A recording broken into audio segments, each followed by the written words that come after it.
शाम के 4 बज चुके हैं। वक्त हो चला है 4 बड़ी खबरों का। आज जिन हम खबरों पर चर्चा करेंगे उसमें सबसे पहले हम अयोध्या के बारे में करेंगे। प्राण प्रतिष्ठा को लेकर सरगर्मियां तेज है। अयोध्या के राम मंदिर को लेकर सरगर्मियां तेज हो गई हैं। आगामी 22 जनवरी को प्रधानमंत्री नरेंद्र मोदी रामलला की प्राण प्रतिष्ठा करने वाले हैं। मगर राम मंदिर की तैयारियों के बीच राजनीतिक माहौल गर्म है। कांग्रेस ने ऐलान किया है कि पार्टी प्राण प्रतिष्ठा समारोह में शामिल नहीं होगी। कांग्रेस के इसी ऐलान के बाद सत्ताधारी बीजेपी उस पर हमलावर है। दोनों पार्टियों के नेता एक दूसरे के ऊपर तंज के तीर छोड़ रहे हैं। वहीं इस बीच यूपी कांग्रेस के वरिष्ठ नेता और पूर्व विधायक इमरान मसूद ने एक बड़ा बयान दे दिया है। उन्होंने कहा है कि राम हम सब के आराध्य हैं और हम सब राम के वंशज हैं। इमरान मसूद ने आगे कहा कि राष्ट्रीय स्वयंसेवक संघ और बीजेपी के इस आयोजन में हमारे लिए निगेटिव प्रचार किया जा रहा है। उन्होंने कहा कि हम राम को मानने वाले हैं और जो सम्मान कांग्रेस प्रदेश अध्यक्ष अजय राय और यूपी महासचिव प्रभारी अविनाश पांडे के मन में है, वही सम्मान इमरान मसूद के मन में भी है। जाहिर सी बात है, अयोध्या को लेकर के प्राण प्रतिष्ठा के लिए जो आमंत्रण भेजा जा रहा है उसको लेकर के सियासत अपने चरम पर है। इसमें कोई दो राय नहीं है कि 22 जनवरी को एक भव्य आयोजन होने जा रहा है। आइए सुनिए क्या कहना है इमरान मसूद का। देखिए, पार्टी के संगठन को मजबूत करना, पार्टी की नीतियों को मजबूत करना, राहुल जी की न्याय यात्रा के साथ लोगों को जोड़ना। जो लोग वहां न्याय यात्रा के अंदर शामिल नहीं हो रहे, हम लोग यहीं पैदल चल करके लोगों को जोड़ने का काम करेंगे उस उद्देश्य के साथ, जिस उद्देश्य के साथ राहुल गांधी निकले हुए हैं। क्या बिखरी हुई है कांग्रेस? बिखरी हुई है, इकट्ठी कांग्रेस दिखाई दे रही है। आप 30 साल के बाद तो पहली बार मौका दिखाई दे रहा है कि लोगों के मन में आ रहा है कि सीधे कांग्रेस में चलो। अच्छा, राम मंदिर का न्योता कांग्रेस ने मना कर दिया है, क्या अरे भाई, न्योता राम जी का न्योता दूसरा आदमी क्यों देगा? राम जी का न्योता, राम जी तो बुलाने वाले हैं, उनका न्योता कैसा हो गया भाई? भगवान बुलाने वाला होता है, भगवान को लाने वाला कौन हो गया? कितनी सीटों पर तैयारी रहेगी यूपी में अगर बात करें तो कांग्रेस की? कांग्रेस तो 80 सीटों पर लड़ेगी। कांग्रेस 80 सीटों की लड़ाई लड़ रही है। गठबंधन का जो भी उम्मीदवार होगा वो कांग्रेस का उम्मीदवार होगा। इस खबर पर हम विस्तार से चर्चा करने के लिए चलेंगे अपने विशेष संवाददाता आमिर रिजवी के पास। आमिर जी, बार बार निमंत्रण को लेकर के सवाल खड़ा किया जा रहा है कि भगवान राम के इस आयोजन में कोई और क्यों आमंत्रण देगा। समझ में नहीं आ रहा है, क्योंकि ट्रस्ट का ये कार्यक्रम है, ट्रस्ट की ओर से सबको निमंत्रण भेजा जा रहा है, तो इसमें कौन किसको निमंत्रण भेज रहा है ये कोई मायने नहीं रखता है। कांग्रेस नहीं जा रही है, इसकी क्या वजह है? देखिए, जो कांग्रेस ने जो पत्र जारी किया था उसमें भी निमंत्रण स्वीकार किया गया है, तो उसको लेकर उन्होंने कहा था कि ये बीजेपी का और आरएसएस का राजनीतिक कार्यक्रम हो गया है। ये अब अयोध्या में जो कार्यक्रम हो रहा है प्राण प्रतिष्ठा का, जो ये भगवान राम का कार्यक्रम ना होके इसको जो है राजनीतिक ज्यादा कर दिया गया है। जिससे इस बात का हवाला देते हुए कांग्रेस ने जो है निमंत्रण जो है अस्वीकार कर दिया था। उसके बाद से जो है दोनों पार्टियों के बीच में जो है बयानबाजी तेज हो गई। एक दूसरे के ऊपर जो है आरोप प्रत्यारोप जो है वो तेज हो गए। उसी को लेकर आज जो मेरठ में जो है इमरान मसूद है उन्होंने भी बयान दिया कि जो है जो बीजेपी जो है इसको लेकर राजनीति कर रही है। भगवान राम हम सभी के हैं, हम सबको जाना चाहिए उसमें और हम लोग जाएंगे भी, लेकिन जिस दिन कार्यक्रम हो रहा है हम लोग उस दिन नहीं जा रहे हैं, उसके आगे या पीछे जाएंगे। आमिर, ऐसा लगता नहीं है कि इतने बड़े आयोजन में जो विपक्षी दल हैं वो इसका बहिष्कार करके खुद इसे बीजेपी का कार्यक्रम बनाने पर लगे हुए हैं? अगर ये नेता जाते, चाहे वो सोनिया गांधी जी हो या मल्लिकार्जुन खड़गे हो या अधीर रंजन चौधरी हो, अगर इस कार्यक्रम में जाते तो संभवतः ये कहा जाता कि सर्वदलीय कार्यक्रम है। जी देखिए, कार्यक्रम में जाते हैं, लेकिन जो कांग्रेस का मानना है इसको लेकर, तो इसको बीजेपी और आरएसएस का जो है राजनीतिक कार्यक्रम ज्यादा बता रही है। कांग्रेस ने यह भी कहा है कि वहाँ आधी अधूरी तैयारियों के बीच में जो है ये कार्यक्रम करवाया जा रहा है, इसलिए हम नहीं जा रहे हैं। दूसरी चीज जो है महंगाई है, बेरोजगारी है, तमाम मुद्दे हैं, इस पर बीजेपी बात नहीं करती है। तो इससे लेकर जो है कांग्रेस ने जो इस कार्यक्रम में को केवल उस दिन 22 तारीख को जाने के लिए मना किया है। कांग्रेस के नेता ये भी कह रहे हैं कि हम केवल 22 तारीख को नहीं जाएंगे, उसके अलावा हम किसी भी दिन जाएंगे। कांग्रेस के जो उत्तर प्रदेश के नेता हैं वो भी लोग 15 तारीख को वहां पे जाएंगे, दर्शन करेंगे, स्नान करेंगे। और भी कांग्रेस की जो नेता हैं उन लोगों ने भी कहा है कि जो हम कार्यक्रम में जाएंगे मगर 22 तारीख को नहीं जाएंगे, उसके आगे पीछे जाएंगे, उसके लिए पार्टी ने हमको मना नहीं किया है। आमिर जी, मेरा यही सवाल है। पिछले कई दिनों से हम इस पर चर्चा भी कर रहे हैं। बार बार मैं यही सवाल करता हूं कि क्या सोनिया गांधी जी वहाँ जाती तो उनको प्रोटोकॉल नहीं मिलता, मल्लिकार्जुन खड़गे जाते तो उनको प्रोटोकॉल नहीं मिलता। तो आखिर ये क्यों माना जा रहा है कि ये भारतीय जनता पार्टी का कार्य है? अदालत ने ये आदेश दिया था कि ट्रस्ट का गठन करे केंद्र सरकार। केंद्र में अगर कांग्रेस की भी सरकार होती तो उनको भी ट्रस्ट बनाना पड़ता इस फैसले के मद्देनज़र। सूबे में बीजेपी की सरकार है, सरकार की भी जवाबदेही है कि इतना बड़ा कार्यक्रम हो रहा है तो उसमें वो बढ़ चढ़कर हिस्सा ले, इसको सफल बनाए। यहाँ भी अगर दूसरे दल की सरकार होती तो संभवतः उसे भी ये भूमिका निभानी पड़ती। तो इसमें ये राजनीति क्यों हो रही है समझ में नहीं आ रहा है। वोट बैंक के इर्द गिर्द ही मुझे सारा मामला नजर आ रहा है। जी जी देखिए, जैसा आपने कहा संजय जी, कि कांग्रेस सोचती है कि अगर हम कार्यक्रम में जाएंगे जो बीजेपी कर रही है तो हो सकता है इसका जो क्रेडिट है वो बीजेपी को चला जाए, तो हो सकता है इसलिए भी बहिष्कार किया हो। दूसरी बात ये भी है कि जो मेन बात है, बीजेपी कांग्रेस जो कहती है कि जो है पहले जो है महंगाई है, बेरोजगारी है, किसानों के तमाम मुद्दे हैं, इसको लेके बीजेपी बात करे तब हम उनके किसी कार्यक्रम में शामिल होंगे। हालांकि ये आस्था से जुड़ा हुआ कार्यक्रम है, इसको लेकर जो है बयानबाजियां भी तेज हो रही हैं और इसमें ना जाने से कहीं ना कहीं देखा जाए कांग्रेस को इसका कुछ जो है नुकसान भी उठाना पड़ सकता है। इतना बड़ा आयोजन होने जा रहा है, जाहिर सी बात है जो सियासत चल रही है उससे बहुत किरकिरी होती नजर आ रही है। आमिर जी, कांग्रेस को ये चाहिए था कि इस कार्यक्रम में वो निश्चित तौर पर आती, और ये आयोजन चूंकि ट्रस्ट की ओर से किया गया है, आमंत्रण भी ट्रस्ट की ओर से दिया जा रहा है, ना इसमें संघ शामिल है ना बीजेपी शामिल है। तो इन बयानों को किस तरह से देखते हैं? इमरान मसूद भी कहते हैं कि भाई हम राम के वंशज हैं, फिर वहां जाने में गुरेज क्या है? देखिए, गुरेज का कारण जो बताया गया था वो मुख्य तौर से यही बताया गया था। तो उसके बाद से जो है जो इसको लेकर बयानबाजी हो रही है। हालांकि कांग्रेस के भी तमाम नेता ऐसा कह रहे हैं कि जो है कांग्रेस पार्टी को जो है इस कार्यक्रम में जाना चाहिए था। अब जो है आज जो जिला संवाद का जो कार्यक्रम शुरू हुआ है मेरठ का उत्तर प्रदेश में, वहाँ पे इमरान मसूद ने भी एक बयान दे दिया इसको लेकर कि जो है कांग्रेस मतलब जो है जो हम लोग जो है इसके भगवान राम के वंशज है, उसको लेकर भी जो है काफी चर्चा हो रही है। तो ये कुल मिला के जो है बहुत ही देखा जाए कि राजनीति का विषय बन चुका है। आखिरी सवाल, फिर दूसरी खबर की ओर बढ़ेंगे। आमिर जी, मैं जानना चाहता हूं, कांग्रेस के ही नेता हैं आचार्य प्रमोद कृष्णन, उन्होंने तो सद्बुद्धि देने तक की बात कह दी कांग्रेस को। जी देखिए, जो कांग्रेस के नेता हैं प्रमोद कृष्णन, उनका भी बयान आया था, उन्होंने भी इसका देखा जाए विरोध किया है। हालांकि जो है कांग्रेस का अपना अलग तर्क है इसको लेकर, लेकिन जो आपने जैसे पहले भी बताया कि कांग्रेस के कई नेता जो है वहां ना जाने को लेकर कांग्रेस को इसका विरोध भी कर रहे हैं बंद में। जी बहुत बहुत शुक्रिया हमारे साथ जुड़ने के लिए।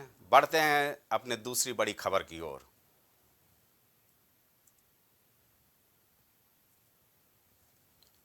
दूसरी बड़ी खबर की ओर। हाँ चलिए, ये तो चर्चा हुई अयोध्या पर आमंत्रण निमंत्रण को लेकर जो सियासी राज चल रहा है। अब बढ़ते हैं दूसरी बड़ी खबर की ओर। दूसरी बड़ी खबर हमने ली है समाजवादी पार्टी से जुड़ी हुई। समाजवादी पार्टी में इस बात को लेकर के कहीं ना कहीं टकराव की स्थिति नजर आ रही है। हालांकि सांसद डिंपल यादव ने पहले ही कहा था कि अगर हमें निमंत्रण पत्र मिलेगा तो हम इसमें शामिल होंगे, लेकिन अब अखिलेश यादव आज समाजवादी पार्टी कैलेंडर जारी करने के कार्यक्रम में शामिल हुए। इस दौरान श्री राम मंदिर प्राण प्रतिष्ठा कार्यक्रम के निमंत्रण के सवाल पर समाजवादी पार्टी सुप्रीमो अखिलेश यादव ने दावा किया है कि उन्हें निमंत्रण मिला ही नहीं। अखिलेश यादव ने कहा, मुझे कोई भी कोरियर नहीं मिला। जो पत्रकार साथी निमंत्रण के लिए भेजे जाने की बात पूछ रहे हैं वो कोरियर संख्या दिलवाएं। साथ ही अखिलेश यादव ने यह भी कहा कि मैं आप सभी से निवेदन करना चाहता हूं कि भगवान श्री राम के नाम पर हम लोगों को अपमानित न करें।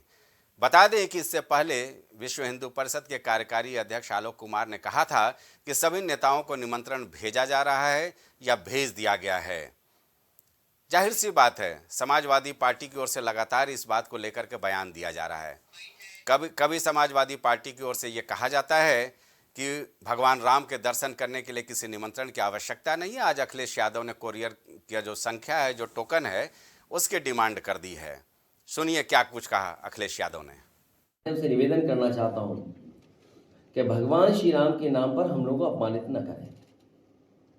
आप ही में से कोई साथी एक आया था, शायद हमारे पास अगर रिकॉर्डिंग होगी तो हम देख सकेंगे, सुन सकेंगे, जिन्होंने ये कहा कि आपको न्योता मिला है। और उसके बाद सच्चाई सामने आई वो न्योता नहीं था, वो कोरियर से भेजा हुआ कोई न्योता है जो अभी तक नहीं पहुंचा है। मैं आने में देर किया हूं, मैं घर पे चेक करके आया हूं कि पहुंचा है कि नहीं पहुंचा है कोरियर। पार्टी कार्यालय में भी अगर किसी को कोरियर मिला हो तो हमें बता दें। और कम से कम आप में से जो लोग उस दिन न्योते की बात कर रहे थे कि आपको न्योता दिया गया है, कोई देने आया है, मैं आप ही उस साथी से कहना चाहता हूं कि कम से कम उस कोरियर की रिसिप्ट हमें दिलवा दें। उस कोरियर की, जिस कोरियर चला है उसकी रिसिप्ट दे दोगे तो हमें आसानी होगी उस तक पहुंचने में और जानकारी हासिल करने में। सुना आपने अखिलेश यादव को। साफ तौर पर वो कह रहे हैं कि जो कोरियर से निमंत्रण भेजा गया है, जिस कोरियर से निमंत्रण भेजा गया है, उसका रिसिप्ट उन तक पहुंचा दिया जाए। जाहिर सी बात है, निमंत्रण को लेकर के सियासत चरम पर है। हालांकि ये बात इतर है कि मंदिर मामले में कोई भी बयान देने के लिए समाजवादी पार्टी के सारे प्रवक्ताओं को मना कर दिया गया है। अजीब सी स्थिति है, इस भव्य आयोजन को लेकर अजीब सी स्थिति देखने को मिल रही है। निश्चित तौर पर सियासत अपने चरम पर है और हमें लगता है कि सबके जहन में कहीं ना कहीं ये घूम रहा है कि 2024 में होने वाले आम सभा चुनाव में कहीं मंदिर आयोजन में जाना उनके लिए भारी न पड़ जाए। हमारे साथ इस खबर पर विस्तार से चर्चा करने के लिए जुड़ेंगे स्थानीय संपादक दिवाकर त्रिपाठी। दिवाकर जी हमारे साथ जुड़ गए हैं, स्थानीय संपादक हैं ये प्राइम टीवी के। दिवाकर जी, जिस तरह से अखिलेश यादव ने रिसिप्ट मांग ली है, अब क्या जवाब होगा विश्व हिंदू परिषद का? बिल्कुल, देखिए जाहिर सी बात है कि अखिलेश यादव के लिए ये यानी कि समाजवादी पार्टी के आमंत्रण को लेकर जो बयान दिया गया कि हमने कोरियर से उनको भेज दिया है आमंत्रण, जाहिर बात अगर कोरियर से भेजा गया है तो वो अखिलेश यादव तक पहुंचा क्यों नहीं, यानी कि समाजवादी पार्टी तक पहुंचा क्यों नहीं, और अगर नहीं पहुंचा तो अखिलेश यादव का ये कहना सही है और उस कोरियर से रिसिप्ट मांगना भी सही है कि अगर आपने भेजा होगा, कोरियर किया होगा, तो जाहिर बात है कि कोरियर कंपनी से आपको रसीद मिली होगी, वो रसीद संख्या में देंगे, हम कोरियर कंपनी से पता करा लेंगे कि हमारा आमंत्रण पत्र जो आपकी कोरियर कंपनी के माध्यम से भेजा गया था वो आखिर कहाँ रह गया। लेकिन इसको लेकर देखिए सियासत है और सियासत में ये सारी चीजें बयानबाजी चलती रहती है। समझना संजय जी ये होगा कि आखिरकार ये सियासत राम मंदिर के आमंत्रण से शुरू कहाँ से हुई। देखिए कांग्रेस को भेजा जाता है आमंत्रण, लेकिन कांग्रेस के नेता की तरफ से आ जाता है कि ना खड़गे जो कि राष्ट्रीय अध्यक्ष कांग्रेस वो जाएंगे इस कार्यक्रम में और ना ही सोनिया गांधी जाएंगी।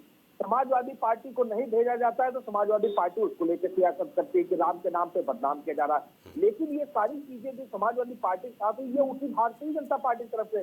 भारतीय जनता पार्टी के जो सांसद है कन्नौज से सुब्रत पाठक, उन्होंने सबसे पहले ये मांग अपनी पार्टी में उठाई थी कि समाजवादी पार्टी को या फिर अखिलेश यादव या उनके परिवार को आमंत्रण नहीं देना चाहिए, क्योंकि उन्हीं की पार्टी ने कार सेवकों पे गोलियां चलवाई थी।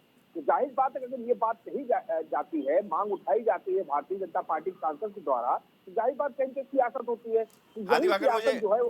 मुझे याद है कि जिस तरह से समाजवादी पार्टी की सांसद डिम्पल यादव का एक बयान आया था, उन्होंने साफ तौर पर कहा था कि अगर हमें निमंत्रण भेजा जाता है तो हम निश्चित तौर पर जाएंगे। अब ये मामला कहाँ फंस गया है? क्या वाकई विश्व हिंदू परिषद की ओर से अखिलेश यादव को निमंत्रण भेजा गया है? क्योंकि हमें जहाँ तक जानकारी है कि एक तय मानक किया गया था जिसमें साफ तौर पर यह था कि राष्ट्रीय जो सियासी दल हैं उनके ही जो प्रमुख हैं उनको ये निमंत्रण भेजा जाएगा। समाजवादी पार्टी अभी राष्ट्रीय दल नहीं है। तो ये राजनीति केवल बयानों तक हो रही है या वाकई कोई कोरियर चला है जो अभी तक पहुंच नहीं पाया अखिलेश यादव तक? क्योंकि आज सुन रहे थे आप, अखिलेश यादव ने साफ किया कि उन्होंने सब जगह पता करा लिया कि शायद इनके घर के पते पर, कार्यालय के पते पर कोई कोरियर आया हो, लेकिन अभी तक पहुंचा नहीं है। देखिए सियासत यही है, अगर कोरियर किया गया है तो आखिरकार पहुंचा क्यों नहीं पहुंचा। तो जिस तरीके से अखिलेश यादव ने कहा कि कोरियर जो भेजा गया उसकी जो रसीद है उसमें संख्या पड़ी होती है, नंबर पड़े होते हैं, वो नंबर हमको मिल जाए तो मैं ट्रैक करा लूं, यानी कोरियर कंपनी में भी पता करूं, ऑनलाइन भी आजकल ट्रैकिंग होती है कि आखिरकार वो आमंत्रण जो कोरियर भेजा गया वो कहाँ रह गया। लेकिन सियासत की बात यह है कि डिम्पल यादव ने, जैसा कि आपने कहा, डिम्पल यादव ने ये चीज कहा था कि अगर हमें आमंत्रण मिलता है तो हम दर्शन करने जाएंगे। वहीं दूसरी तरफ इन्हीं के पार्टी यानी समाजवादी पार्टी के जो राष्ट्रीय महासचिव हैं शिवपाल सिंह यादव, उन्होंने भी मीडिया से कहा था कि अगर आमंत्रण देंगे तो हम उस दिन जाएंगे और नहीं देंगे तो हम परिवार के साथ बाद में दर्शन करने जाएंगे, यानी दर्शन करने जरूर समाजवादी पार्टी के नेता और यादव परिवार जाएगा। लेकिन आखिरकार पेट कहाँ फंसा? देखिए पेट यहाँ फंसा कि सीधी तौर पर बीजेपी के सांसद ने जो बात कही कि आमंत्रण नहीं देना चाहिए किसी कार सेवकों पर इन्होंने गोली चलवाई थी। लेकिन सबसे बड़ी बात ये बनती है कि समाजवादी पार्टी भले ही क्षेत्रीय पार्टी हो, लेकिन अखिलेश यादव पूर्व मुख्यमंत्री रहे हैं और इसके साथ साथ जो राम मंदिर बन रहा है जिसमें रामलला की प्राण प्रतिष्ठा जहां होनी वो भी उत्तर प्रदेश में है और उत्तर प्रदेश के पूर्व मुख्यमंत्री रहे, तो ऐसे में और मुख्य विपक्षी दल उत्तर प्रदेश में देखा जाए तो समाजवादी पार्टी, भारतीय जनता पार्टी की, तो ऐसे में आमंत्रण देना जरूर बनता। लेकिन सियासत यही हो रही है कि जो मंदिर से जुड़े लोग हैं वो कह रहे हैं कि हमने आमंत्रण भेजा, अखिलेश यादव कह रहे हैं कि आमंत्रण नहीं मिला। तो जाहिर बात है कि ये देखिए 2024 का लोकसभा चुनाव है और जाहिर बात है कि अगर 2024 के लोकसभा चुनाव में अगर विपक्ष को कहीं के सत्ता पक्ष को मात देनी होगी तो इस मुद्दे को भी आगे लाना पड़ेगा, क्योंकि राम मंदिर का मुद्दा जरूर भारतीय जनता पार्टी 2024 के लोकसभा चुनाव में भुनाना चाहेगी। तो हमें ये लगता है दिवाकर, हमें ये लगता है क्योंकि समाजवादी सरकार में भी अयोध्या में काफी विकास के कार्य हुए थे, ये आप भी जानते हो, हम भी जानते हैं, हम लोगों ने कवरेज भी किया था। ये वोट बैंक की राजनीति, वोट के इर्द गिर्द ही मामला हमें लग रहा है कि नजर आ रहा है। जाहिर सी बात है कि वोट बैंक की राजनीति है और इसके पीछे एक और भी राजनीति है। इस समाजवादी पार्टी ये जानती है कि अगर वो राम मंदिर के प्राण प्रतिष्ठा में जाती है और उनको आमंत्रण मिलता है और आमंत्रण मिलने के बाद अगर वो जाती है तो कहीं कहीं जो इंडिया गठबंधन है वो भी खटाई में पड़ सकता है, क्योंकि आपने देखा होगा कि कांग्रेस को भेजा जाता है आमंत्रण, लेकिन कांग्रेस की तरफ से जाने से इनकार कर दिया जाता है और ये आरोप लगाया जाता है भारतीय जनता पार्टी के ऊपर कि ये कोई धार्मिक आयोजन नहीं बल्कि एक इवेंट जो है वो भारतीय जनता पार्टी संघ मिलकर करा रही है, यानी इवेंट का दर्जा दे दिया जाता है। ठीक है दिवाकर, बहुत बहुत शुक्रिया। देखें, कांग्रेस के महाराज कर्ण सिंह को भी निमंत्रण भेजा गया है, क्या वो भी मल्लिकार्जुन खड़गे और सोनिया गांधी टाइप इसे ठुकराते हैं या वाकई वो आते हैं? बढ़ते अपने तीसरे बड़े मुद्दे की ओर। लोकसभा चुनाव 2024 की तैयारियों में जुटी कांग्रेस का पश्चिमी यूपी में विशेष फोकस है। लगातार कांग्रेस वेस्ट यूपी में अपने खोए जनाधार को हासिल करने के लिए प्रयासरत है। पार्टी ने पिछले दिनों पश्चिमी यूपी के कई मुस्लिम चेहरों को सदस्यता दिलाई है। वहीं यूपी जोड़ो यात्रा का आगाज भी सहारनपुर से किया था। वहीं अब जोनल संवाद कार्यकर्ता सम्मेलनों की शुरुआत भी पश्चिमी यूपी से ही होने जा रही है। कांग्रेस अपने जोनवार संवाद कार्यशालाओं की शुरुआत मेरठ से करने जा रही है। दरअसल हर एक दिन 2 सत्रों में बैठक हो रही है। प्रदेश कांग्रेस अध्यक्ष अजय राय कांग्रेसियों से फीडबैक ले रहे हैं। बता दें कि मेरठ के बाद 13 जनवरी को मथुरा ब्रिज जोन की बैठक होगी, फिर 16 जनवरी को गोरखपुर में पूर्वांचल जोन, 17 जनवरी को वाराणसी की बैठक प्रस्तावित है। जाहिर सी बात है, चुनाव जैसे जैसे करीब आ रहा है, इंडिया गठबंधन को लेकर सीट शेयरिंग का क्या मामला होता है उत्तर प्रदेश में, इससे अलग हटके दोनों सियासी दल अपने अपने तैयारियों में दमखम के साथ जुटे हुए हैं। एक तरफ जहां अखिलेश यादव लगातार बैठकों में जुटे हुए हैं, वहीं कांग्रेस भी कहीं से पीछे नहीं हटना चाहती है। संभावना ये भी नजर आ रही है कि इंडिया गठबंधन में सीट शेयरिंग को लेकर के बात बन जाती है। अगर नहीं होता है तो कांग्रेस अपने दमखम के साथ चुनावी मैदान में होगी। इस खबर पर चर्चा करने के लिए हम चलेंगे अपने विशेष संवाददाता आमिर रिजवी के पास एक बार फिर। जी आमिर, कांग्रेस जिस तरह से मिशन 2024 को लेकर के अलग तैयारी कर रही है, समाजवादी पार्टी में भी बैठकों का दौर जारी। आज दिल्ली में होने वाली जो सीट शेयरिंग की बैठक थी समाजवादी पार्टी की ओर से, वो भी स्थगित हो गई है। अजय राय जी का बयान आपने सुना है कि कम से कम यूपी में वो 35 सीटों पर चुनाव लड़ने का दावा कर रहे हैं। इन सबके बीच पश्चिमी यूपी में कांग्रेस का ये मुहिम क्या संदेश देता है? ये देखिए, जो पश्चिमी यूपी से जो है कांग्रेस ने पहले अपनी यूपी जोड़ो यात्रा भी शुरू की थी। पश्चिमी यूपी की करीब जो है 17 सीटों पर जो है जो जिले आते हैं उसमें वहाँ पे जो है पूरी कांग्रेस की यात्रा गई थी। ये कुल मिला के जो है कांग्रेस पश्चिमी यूपी को जो है देख रही है कि अपना वहाँ पे उनको ज्यादा अच्छा लगता है कि रिस्पॉन्स आएगा, इसलिए पश्चिमी यूपी को ज्यादा टारगेट किए हुए हैं। अब पश्चिमी यूपी से जो ये जो जोनल मीटिंग हो रही है ये भी आज जो है मेरठ से शुरू हुई है कांग्रेस की।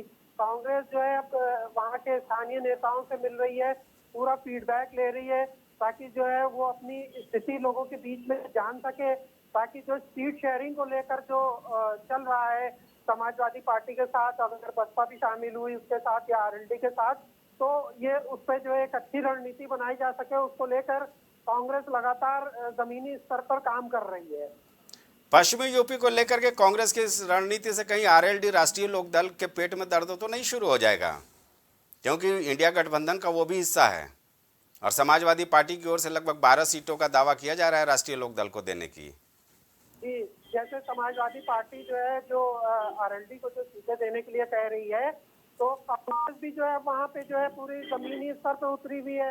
वो भी चाहती है, वो अपना फीडबैक देख रही है कि हमको यहाँ कितनी सीटों पे लड़ना चाहिए ताकि उतनी दावेदारी पेश की जाए, क्योंकि जो है उत्तर प्रदेश की जो 80 सीटें हैं वो बहुत महत्वपूर्ण है। लोकसभा के चुनाव के लिए पूरे देश की जो राजनीति होती है वो उत्तर प्रदेश की लोकसभा की सीटों पर केंद्रित रहती है।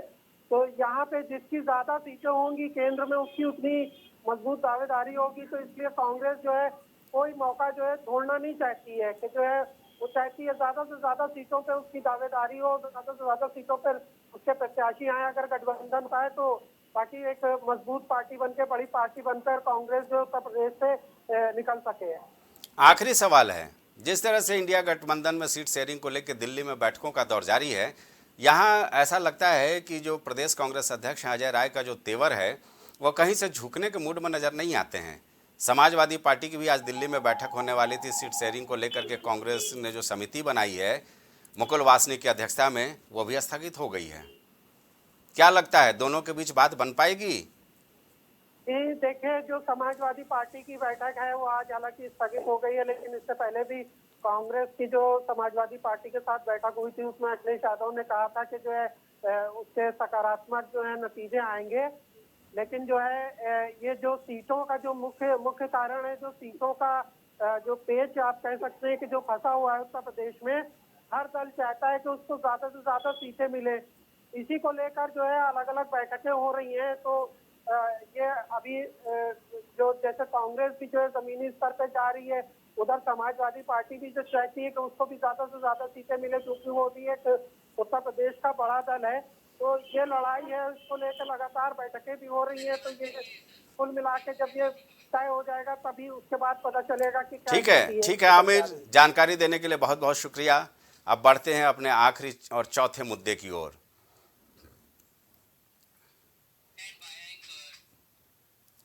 लोकसभा चुनाव की तैयारी को लेकर चुनाव आयोग यूपी दौरे पर आएगी। 30 जनवरी को लखनऊ में एक अहम बैठक बुलाई गई है, जिसमें सभी जिलों के डीएम, एसपी, पुलिस कमिश्नर, मंडलायुक्त के साथ आयोग की बैठक होगी।